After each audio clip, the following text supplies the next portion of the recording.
আসসালামু আলাইকুম, আমি অর্ক। আজকের ভিডিওটা অনেক স্পেশাল, কারণ আজকে আমি যাচ্ছি আমের দেশে চাঁপাইনবাবগঞ্জ। আমাদের রাজশাহী আমের জন্যই বিখ্যাত।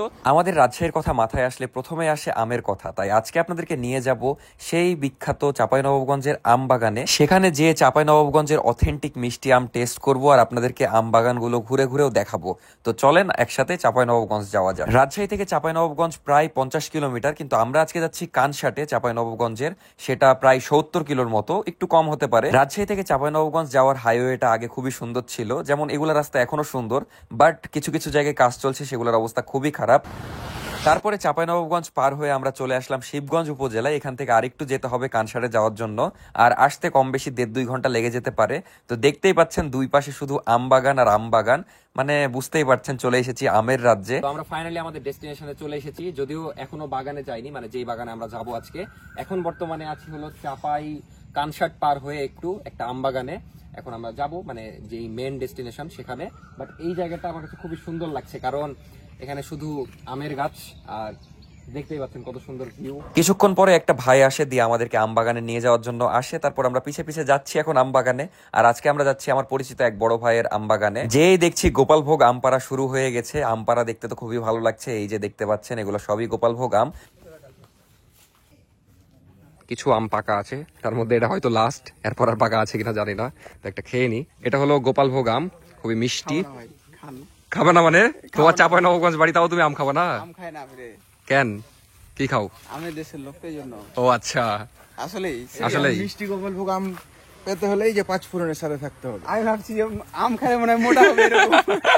তো অনেকক্ষণ আগে বাগানে এসেছি, এতক্ষণ আম পাড়া দেখছিলাম, তারপরে যাই হোক গল্প টল্প করছিলাম। তো পাকা আমের আগেও খেলাম, বাট একটু ভিডিও সামনে খেয়ে আমার রিভিউ দিয়ে দেখাই। এটা হলো গোপালভোগ আম, খুবই মিষ্টি আর একদম অথেন্টিক গাছ পাকা আম। একটু আগে নামানো হয়েছে, একটু খাই। আমি তো এখানে গোপালভোগ আম খেয়ে পাগলই হয়ে যাচ্ছিলাম, মানে এতই টেস্টি। আর আমাদের দেখা যাচ্ছে রাজশাহীর বাজারে যেগুলো বিক্রি করে বেশিরভাগই ফরমালিন দেওয়া, না হলে ভেজাল আছে। তো আপনারা যদি অথেন্টিক আম নিতে চান তাহলে 5 ফোড়ন এই পেজ থেকে নিতে পারেন। আমার বড় ভাইয়েরই পেজ, খুবই ট্রাস্টেড। আর এখন এই গোপালভোগ আমই পাওয়া যাচ্ছে, ওনারা রেগুলার সেল করছে, খুবই ভালো হবে। আর আমি যেখানে আছি সেখানে ট্রাস্ট নিয়ে আপনাদেরকে চিন্তা করতে হবে না। তো আপনারা যারা চাঁপাইনবাবগঞ্জের অথেন্টিক আম নিতে চান 5 ফোড়নে মেসেজ দেন, দিয়ে অর্ডার করে দেন। আমি ডেসক্রিপশনে পেজটা মেনশন করে দিব আর কমেন্ট বক্সে দিব। তো আপনারা তাড়াতাড়ি অর্ডার করে দেন, ইনশাআল্লাহ আপনারা হতাশ হবেন না। আমার খারাপ লাগছে নাফিসার জন্য। ও এই ভিডিওটা যখন দেখবে ওর কি খারাপ লাগবে, যে ওকে রেখে নিতে হবে বৃষ্টি পাকা আমটা। মধু মধু, আসলেই মধু।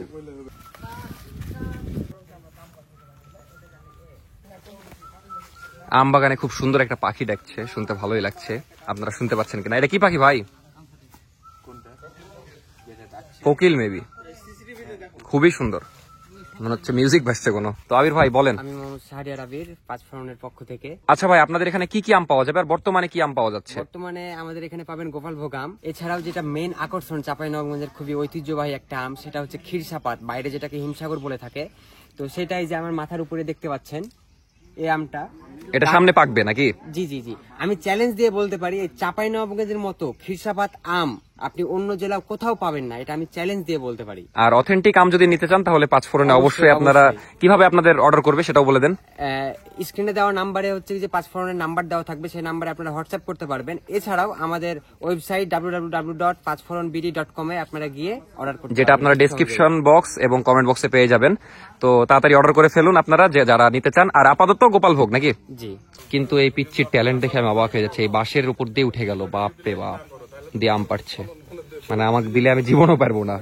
মুরসালিন ভাই, 1000 ফলোয়ার। এই মুরসালিন ভাই, ভাই তুমি কি পারবা এই বাঁশের উপর দিয়ে উপরে উঠতে? চেষ্টা করে দেখতে পারি। তুমি যদি উঠতে পারো তোমাকে 100 টাকা দিব। 100 না 500 যদি দিস তাহলে করবো। থাক বাদ দাও, দিব না, কেন দিব? হুদায় একটা ক্ষতি হয়ে গেলে ভাইয়ের। আমি আর উঠতে পারবো না এখানে। তো আজকে এতগুলো আম পাড়া হলো, হিউজ। তো এখন বাজে 1টার মতো, এখনো কানসাটেই আছি। তো আম বাগানে গেলাম, খুবই ভালো লাগলো। বিশেষ করে আম খুবই টেস্টি ছিল, খুবই মজা লাগলো। তারপরে আম পাড়া দেখলাম, অনেক অভিজ্ঞতা হলো, কারণ এর আগে আমি কখনো যাইনি এরকম আম বাগানে। রাজশাহীতে থাকি, তাও আসা হয়নি। যাই হোক, রাজশাহী থেকেও খুব একটা কাছে না, আমার যেমন প্রায় 70 কিলো দূরে আসতে হয়েছে আমাকে।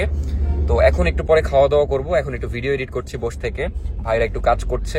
তো ভিডিও এডিট করি, তারপরে খাওয়া দাওয়া করতে যাব। কোথায় খাওয়া দাওয়া করছি দেখাবো। তো সোনা মসজিদের এখানে খাওয়া দাওয়া করতে আসলাম, বাট এই হাত ধোয়ার এখানে হেভি সুন্দর একটা ভিউ, অস্থির লাগছে, যদিও নোংরা আসলে, বাট দেখতে সুন্দর লাগছে। কি বলছিলেন ভাই? এটা হোটেল সেরাটন। থ্যাংক ইউ নাম জানানোর জন্য। তো হাত ধুই আর একটু ফ্রেশ হই। তো এখন আর আমাদের কাজ নাই, এখন একটু ঘোরাঘুরি, সোনা মসজিদের আশেপাশে ঘুরবো। কিন্তু ঘুরতে চেয়েছিলাম, এখানে আমি বলছিলাম যে আকাশের অবস্থা খুবই সুন্দর, কিন্তু তার কিছুক্ষণ পরেই খুব জোরে বৃষ্টি চলে আসে, দিয়ে আমাদের ঘোরার ব্যান্ড বেজে যায় একদম।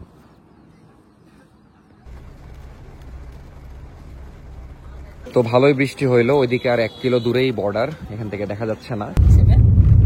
তো 0 পয়েন্ট আসলাম, আর ওই তো হলো বর্ডার, ওই পাশে হলো ইন্ডিয়া, এগুলা যেগুলো ট্রাক আসছে সব ইন্ডিয়ান ট্রাক। আর এর ওপাশে যাওয়ার কোনো ইয়া নাই, হয়তো বিজিবি দাঁড়ায় আছে এখানে। ওই তো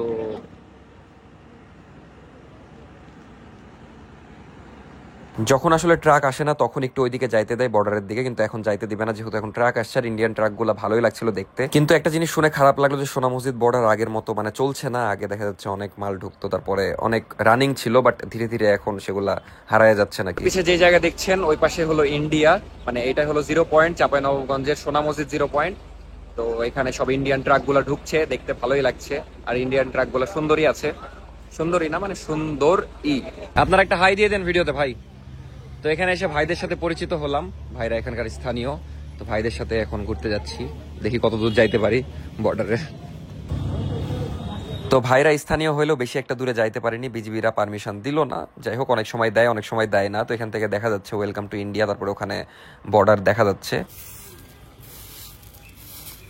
যে পিচ্ছিরা ইয়া করছে, পাথর কুড়াচ্ছে, মানে এটা কি করে নাকি এরা?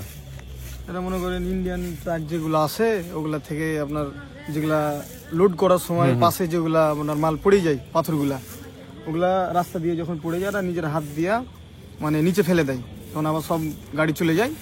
তারপরে ভালো ইনকাম নাকি? হ্যাঁ ভালো ইনকাম, মানে আপনার এক এক মানে টলি বলে আমাদের এখানে, এক টলি যদি লোড করে তাহলে 3000 টাকা। বাহ, ভালোই তো। এরকম ভাবে আর প্রতিদিন দেখলাম অনেকক্ষণ ধরে আমি খেয়াল করছি, আর একটা বৃদ্ধ মহিলাও করছিল। আপনারা ইন্ডিয়া গেছেন? গেছি, 2-1 গেছি। পাসপোর্ট ছাড়াই? পাসপোর্ট ছাড়াই গেছি। কিভাবে বলে দেন। এই যে আপনার আমাদের এখানে বাংলাদেশ থেকে যেগুলো আমদানি রপ্তানি হয়, বিশেষ করে আপনার এই যে বাংলাদেশি টি শার্ট, তারপরে অন্য কিছু পণ্য যেগুলো যায়, ওগুলাতে আপনার এই যে গাড়িতে হেল্পার হিসেবে গেছি। ভাইয়ের গাড়ি আছে, পাশে হেল্পার লাগবে, মনে করেন। কতদূর পর্যন্ত গেছেন? আমি আপনার এখানে মালদা পর্যন্ত গেছি। মালদা পর্যন্ত? মালদা, সুজাপুর, কালিয়াচক, মানে এই বর্ডার দিয়ে গেছে? হ্যাঁ, এই বর্ডার দিয়ে গেছি। এখানে ওই বেশি না, ওই 4-5 ঘন্টার জন্য। বুঝতে পেরেছি। কেমন লেগেছে? অনেক ভালো। না, আমার আসলে যাওয়া হয়নি তো কখনো। কম বেশ এদিকের আপনার পরিবেশ আমাদের এদিকের মতোই।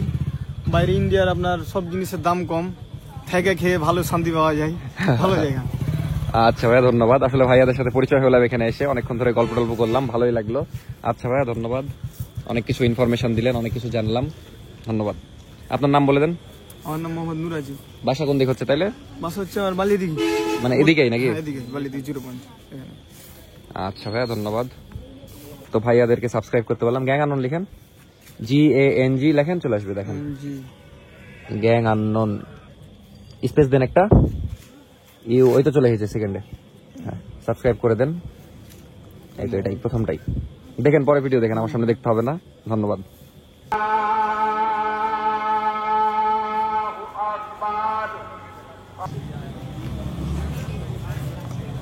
সেদিন আসলে পুরা বিকাল বৃষ্টি হয়েছিল, না হলে চাঁপাইনবাবগঞ্জের অনেক জায়গায় ঘুরতে যাওয়ার ইচ্ছা ছিল। যেমন এইটা বারোঘরিয়া ব্রিজ ছিল, এই ব্রিজটা অনেক সুন্দর, এটাও ভেবেছিলাম ড্রোন দিয়ে আপনাদেরকে দেখাবো, ড্রোনও নিয়ে গেছিলাম বাট পারিনি। যাই হোক, রাতের দিকে আমরা ব্যাক করেছিলাম, খুব একটা দেরি করিনি, 10টার দিকে রওনা দিয়ে দিয়েছিলাম। তো 11:30টার দিকে মেবি পৌঁছে গেছিলাম কম বেশি। তো এই ছিল আজকের ভিডিও, কেমন লাগলো সব মিলিয়ে অবশ্যই জানাবেন। বাট এরপর আমি আরেকদিন চাঁপাইনবাবগঞ্জ এসে সব মিলিয়ে একটা ভিডিও করব, যেগুলো জায়গায় যাইনি, যেমন শিবগঞ্জের আদি চমচম আরো ফেমাস জায়গা আছে, সব জায়গায় যে সুন্দর একটা ভিডিও করব, যেটা মেন চ্যানেলে আপলোড দিব। বাট কবে যাবো জানি না, আপনারা যদি কমেন্ট করেন বেশি বেশি তাহলে ইনশাআল্লাহ খুব তাড়াতাড়ি যাবো। তো এই ছিল আজকের ভিডিও, দেখা হচ্ছে নেক্সট ভিডিওতে। কেমন লাগলো আজকের ভিডিও অবশ্যই কমেন্ট করে দিবেন, আর নতুন চ্যানেলটা একটু সাবস্ক্রাইব করে দিবেন। টাটা, আল্লাহ হাফেজ, গুড নাইট।